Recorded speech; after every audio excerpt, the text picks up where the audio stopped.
So this is what we're working towards. You're making a letterhead for a photographer, and you're putting a lot of little images and a lot of little text and things inside of it.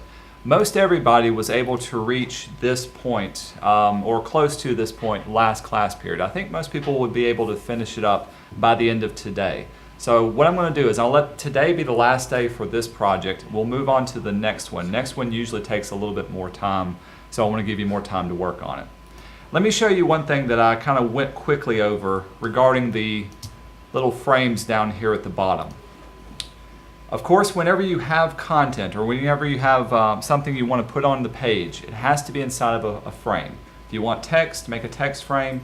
Picture frames, make sure you use the rectangle frame instead of just the regular rectangle. If you see a rectangle and there's no X going through it, it just means it's a regular vector shape. Versus if I use a frame, that's what I want to be able to see. I want to be able to place content into it. The quick, easy way of making multiple frames is to use your arrow keys. When I press multiple times, I can make several all at once. The book is going to ask you to space these out evenly and adjust the size of it. I've got them all selected now. If I use my selection tool, if I was to go and resize the side of it, you can see it automatically just kind of changes the size of them and squishes them all together. What I want to do is not change the size of it, but change the position of it. And you can do this as well using your selection tool. I'm going to click and hold on a reference point. Then with my mouse still held down, I'm going to hold the space bar and click and drag. And you get an idea of what it's doing. It's moving their position and not just their size of it. So the space bar is what allows me to do that. That's what's happening down here. Usually when you set these up, however, it's just a very slight thing, so you don't get the dramatic what you're seeing up here, but you're just resizing and repositioning it from there. So that's what's going on with that.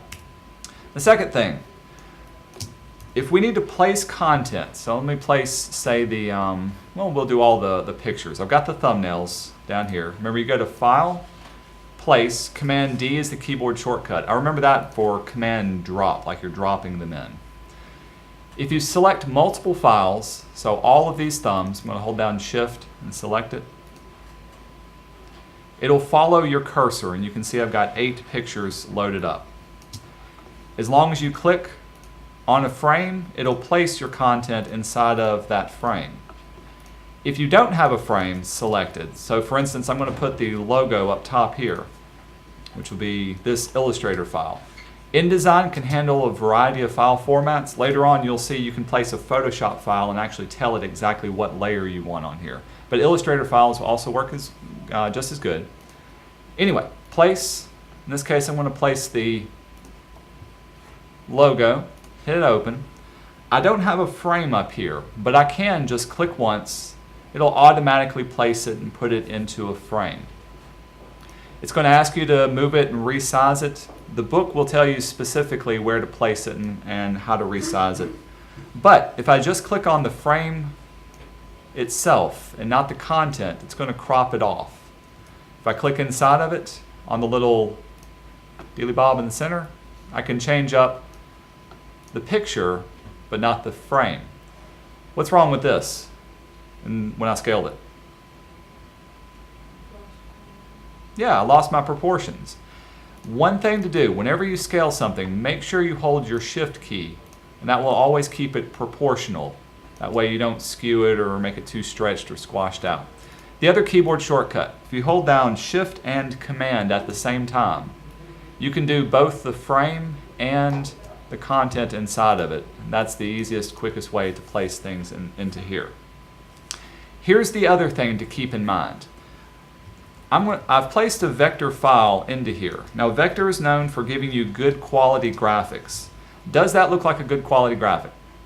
Not really. I can see all the jagged edges. It looks pixelated. It doesn't look good at all. Even if I look down here at my pictures, I know the pictures are small, but when I zoom in, I'm losing the good quality of what makes up those pictures by itself. If I was to send this to the printer, however, it will still print perfectly. Here's what's going on. InDesign, in order to handle and juggle lots of text and lots of pictures, is going to dumb down the quality of any images you place in there. And it's only going to do that for the display purpose only. You can change the display quality of it. Let me zoom back into our logo and show you it working.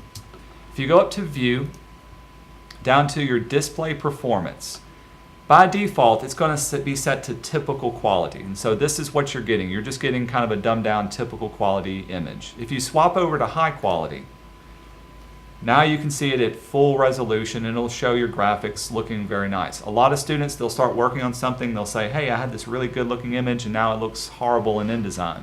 What's happening is, in order to display, especially if you're working on a laptop and not have to overwork your processor, it's displaying it at a lower quality. If you set it to a higher quality, it's going to run slower. You can see now that looks a whole lot better at high quality than it did lower quality. If I swap back to Display Performance, Typical, there's that.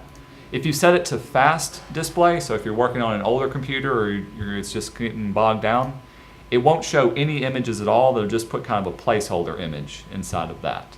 So usually I keep working in typical quality to place those.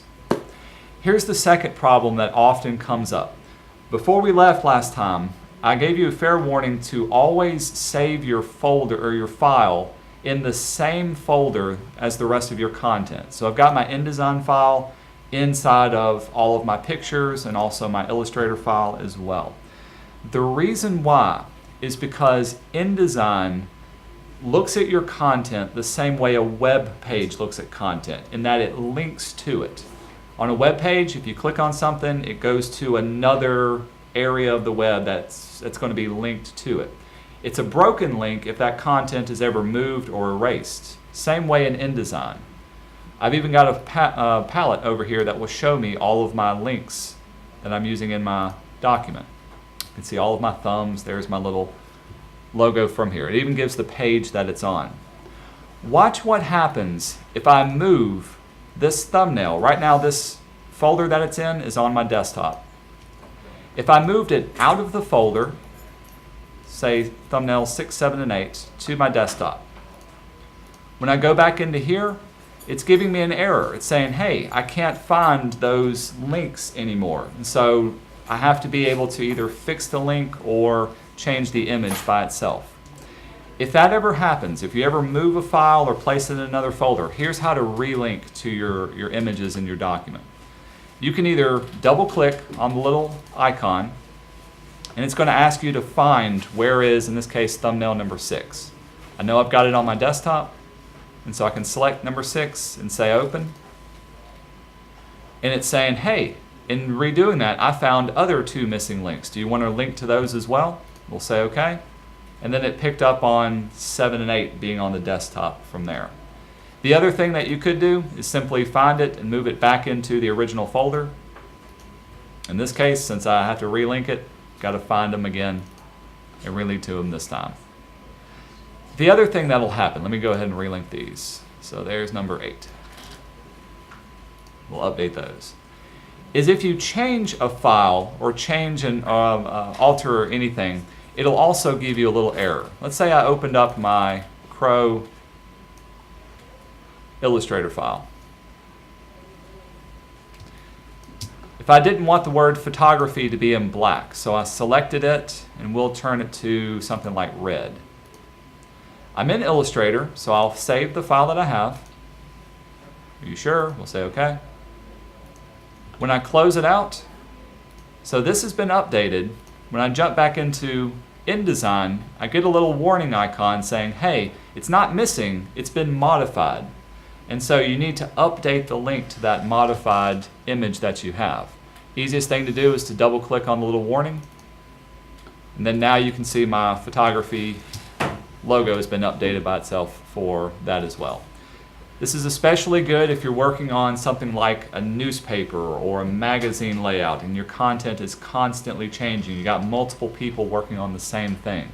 Make sure everybody saves everything to the same folder or the same kind of structure, else you've got to go back, fix all of your links. If I tried to send something to a printer or save it as a PDF, it would be a low quality image if it's missing a link or an image has not been updated from there.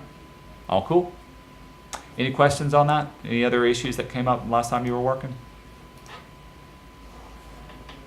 I feel like Dora the Explorer. Have you ever seen that where she asks a question and then she waits and then she gives you the answer? That's what, okay, never mind. All right, I'll stop recording.